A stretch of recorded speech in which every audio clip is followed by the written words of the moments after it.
Hello student, मैं हूं निहाल। कैसे आप सब। हमने लास्ट वीडियो में क्लास 10th मैथ्स में चैप्टर 6 की एक्सरसाइज 6.1 के क्वेश्चन 1 to 10 कंप्लीट किए थे। आज हम इसके नेक्स्ट क्वेश्चन 11 नंबर क्वेश्चन जो है वहां से स्टार्टिंग करते हैं। तो 11 number question, find the value of x, निम्न में x का मान ज्ञात करना है। 11 क्वेश्चन के तीन पार्ट है हमारे पास, तीनों पार्ट को मैंने यहाँ पे लिख दिया है और इन्हीं के अकॉर्डिंग हमें सॉल्यूशन करना है। हमें इसने बोला फाइंड करिए x की वैल्यू। तो पहला जो क्वेश्चन है उसको मैंने यहाँ से उसको यहाँ पे लिखा है। तो हम क्या करते हैं, सबसे पहले तो इनकी वैल्यू पुट अप कर लेते हैं। तो देखो इधर तो x चलेगा, लेकिन cos 60 पहले शो कर देता है। cos 60 वैल्यू हमारे पास कितनी होती है 1/2। cos 30 होता है हमारे पास √3/2। यहाँ पे बात करते हैं, इसकी बात करें तो sin 60 हो गया हमारे पास √3/2 और sin 30 हो गया हमारे पास 1/2। अब देखो इसका सॉल्यूशन करते हैं। तो cos x का cos x चलने दे। cos 60 आया 1/2 इनटू में cos 30 आया √3/2 प्लस sin 60 हमारे पास कितना आएगा √3/2 इनटू sin 30 हमारे पास आ गया 1/2। तो ये cos x इक्वल में यहाँ पे बात करें तो आया √3/4, यहाँ पे भी आएगा √3/4। दोनों का एलसीएम लेते हैं, हमारे पास आया एलसीएम 4, ये √3 प्लस में ये √3। क्यों 4 का डिवाइड 4 में किया 1 को √3 से मल्टीप्लाई, 4 का डिवाइड 4 में किया 1 को मैंने मल्टीप्लाई किया √3 से। तो यहाँ पे आया cos x इक्वल में 2 √3/4, ये कैंसिल आउट हो गया तो मिल गया cos x इक्वल में √3/2। अब ध्यान से देखो मेरे पास √3/2 इनमें से किसी एक की वैल्यू है, तो वो भी cos की डबल, क्योंकि यहाँ पे cos है इसलिए cos में देख रहा है। तो cos की डबल √3/2 किसकी वैल्यू होती है 30 की। तो इसको शो करते हैं, cos x इक्वल में यहाँ पे आएगा cos 30 डिग्री। cos से cos कैंसिल आउट हो गया, x इक्वल में आ गया 30 degree. Clear. Pause the video, note down. Question number second इसी का सेकंड पार्ट। तो sin 2x sin 60 cos 30 minus cos 60 and sin 30। तो साइड में वैल्यू शो करते हैं। देखो इसकी वैल्यू हमारे पास कितनी है, sin 30 मेरे पास 60 डिग्री मेरे पास हो गया √3/2, cos 30 भी मेरे पास कुछ ऐसा ही होता है √3/2। नेक्स्ट cos 60 ये मेरे पास 1/2 और sin 30 अगेन मेरे पास 1/2। वैल्यू पुट अप करते हैं, sin 2x इक्वल में ये हो गया मेरे पास √3/2 माइनस 1/2 एंड 1/2। तो ये मिल गया sin 2x इक्वल, ये आया 3 √3 को √3 से मल्टीप्लाई किया 3 हो गया, ये 1/2 2 2 जा 4 बन गया। अब मेरे पास आया इन दोनों का एलसीएम, कुछ बन जाएगा 4, तो ये आएगा 3 - 1, तो आया sin 2x इक्वल में मिल गया 2/4, कैंसिल आउट करें आया 1/2। तो sin 2x इक्वल में मेरे पास 1/2 आ चुका है। अब sin की टेबल में 1/2 मेरे पास किसी की वैल्यू होती है, वो वैल्यू मिलती है मेरे को किसकी sin 30 डिग्री। तो लिखता हूं sin 2x इक्वल में sin 30 डिग्री, sin से sin कैंसिल आउट, तो x इक्वल इसको लिख सकता हूं 2x इक्वल में 30 डिग्री और x इक्वल में आएगा 30/2, ये आया 50 degree. Clear. Pause the video, note down. Question number third इसी का थर्ड पार्ट। वो क्वेश्चन ज्यादा मोस्ट है, एग्जाम में आने वाला क्वेश्चन है, ये ध्यान रखना और आ भी सकता है। तो देखो √3 tan 2x equal sin 30 degree plus sin 45 degree cos 45 degree plus 2 sin 90 degree.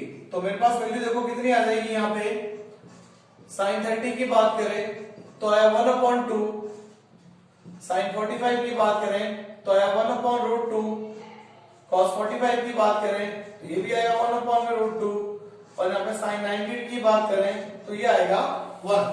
तो ध्यान रखना इस बार tan चल रहा है √3 tan 2x है, यहाँ पे इसकी वैल्यू 1/2 और आगे चलते हैं। फिर आया मेरे पास 1/√2 प्लस में 2 इंटू में 1, तो √3 tan 2x इक्वल में 1/2 प्लस 1/2 आ जाएगा 1/1 और √2 को √2 से मल्टीप्लाई किया 1/2 और यहाँ पे 2, इन तीनों का लेते हैं एलसीएम √3 tan 2x यहाँ पे आएगा, तीनों का एलसीएम कितना आ गया मेरे पास 2, इसका डिवाइड इसमें किया 1, इसका डिवाइड इसमें किया 1, 1 को 1 से मल्टीप्लाई, इसका डिवाइड किया 2, 2 को 2 से मल्टीप्लाई किया 4, तो √3 tan 2x इक्वल में आएगा 6/2, तो यहाँ पे मेरे पास कितना मिल गया भाई, ये आएगा मेरे पास √3 tan 2x इक्वल में आया 3, क्योंकि इस बार देखो इसके आगे वैल्यू है इसलिए इसको हटाना पड़ेगा, पहले हम डायरेक्ट वैल्यू नहीं दे सकते। तो अब यहाँ पे अगर मैं बात करता हूं तो आया 3/√3, और tan की टेबल में 3/√3 किसी की वैल्यू नहीं होती, इसलिए हम क्या करते हैं इसका रेशनलाइजेशन करते हैं, परिमेयकरण करेंगे किसका √3 का, तो इसको इसी से मल्टीप्लाई √3 से और √3 से डिवाइड, तो आएगा मेरे पास tan 2x इक्वल में आएगा 3√3 अपॉन में 3 से 3 कैंसिल आउट, तो वैल्यू मिल गई मेरे को कितनी, tan 2x इक्वल में आएगा कितना √3, तो tan की टेबल में √3 किसी ना किसी की वैल्यू होती है, और वो वैल्यू मिलती है मेरे को tan 60 डिग्री की, tan से tan कट गया, तो लिख सकता हूं 2x इक्वल में 60 डिग्री, तो x इक्वल में आ जाएगा 60/2 कितना 30 degree. Clear? Pause the video, note down.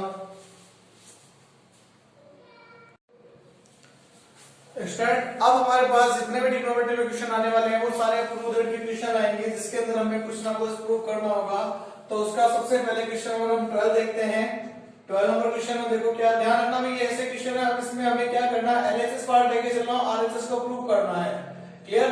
अब दोनों तरफा सॉल्यूशन करने की जरूरत नहीं, हमें एक तरफा सॉल्यूशन करके दूसरे पार्ट का आंसर बनाना। तो इसको किस तरीके से सोल्व करना है वो क्वेश्चन का एक एग्जांपल मैं आपको एकदम अच्छे से बता रहा हूं, उसके बाद हम डायरेक्ट क्वेश्चनों में डायरेक्ट पार्ट लेके सॉल्यूशन करेंगे।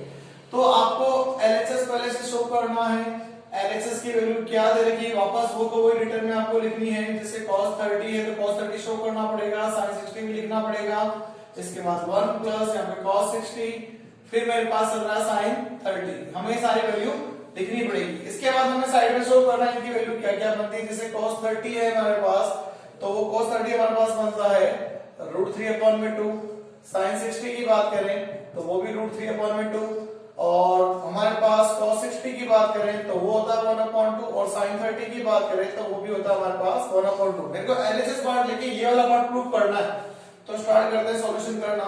यहाँ पे लिखा मैंने √3/2, यहाँ पे फिर आया √3/2, तो यहाँ पे देखो मेरे पास कितनी वैल्यू बन जाएगी अपॉन में, ये 1 है, फिर हाफ, फिर हाफ, तो देखो ध्यान से, आधा आधा 1, तो 1 और 2 कर दो, डायरेक्ट सॉल्व कर दो ना, पहले वाले पार्ट में सिखा चुका हूं। ऊपर एलसीएम ले लेते हैं, 2 आ गया, यहाँ पे आ जाएगा √3 प्लस √3 है, ज्यादा दिक्कत है तो इनका भी एलसीएम शो कर देते हैं। ये लो 2 आ गया, इसमें डिवाइड किया तो आया 2 + 1 + 1, तो अपॉन में देखो मेरे पास क्या कंडीशन चल रही है, ऊपर तो लिखते हैं 2√3 अपॉन में 2, और अपॉन में कितना मिल रहा है 4/2, ये से कैंसिल हो गया, इससे 2 टाइम में गया, तो इसके अपॉन में कितना रह गया √3/2। तो लास्ट में आपको ऐसा शो करना है, एलएचएस इक्वल में आरएचएस लिखेंगे हम, हेंस प्रूव, हिंदी में लिखना है इतिशिदम। क्लियर? आप चाहो तो इसको शॉर्ट लैंग्वेज में एचपी भी लिख सकते हो आप, इतिशिदम को एचपी, या फिर चाहो तो पूरा हेंस प्रूव लिख के भी हम सॉल्यूशन कर सकते हैं। Clear? Student next question number 13, जैसे भी हमने क्वेश्चन नंबर 12 कंप्लीट किया है वैसे क्वेश्चन नंबर 13 है, तो ध्यान से देखो, 4 cot square 45 minus sec square 60 degree minus sin square 30 degree equal to -1/4। सबसे पहले हमें ये करना है, साइड में इनकी वैल्यू शो करनी है। तो cot 45 आया 1, sec 60 आया 2, sin 30 हमारे पास आया हाफ। तो इनकी वैल्यू हमें पुट अप करनी है, एलएचएस पार्ट में डायरेक्ट वैल्यू पुट अप करके सॉल्यूशन करेंगे। तो ये आएगा 4 इंटू, इसकी वैल्यू होगी 1 का स्क्वायर माइनस इसकी वैल्यू बन गया हमारे पास 2 का स्क्वायर माइनस ये आ गया 1/2 का होल स्क्वायर, 4 इंटू 1 का स्क्वायर 1, 2 का स्क्वायर 4 माइनस 1 अपॉन में 2 का स्क्वायर फिर आ गया 4। तो ध्यान रखना भाई, अपॉन में 2 का स्क्वायर है तो 4 माइनस 4 माइनस 1/4 कैंसिल आउट हो गया, आंसर आया 1/4। Clear? Pause the video, note down.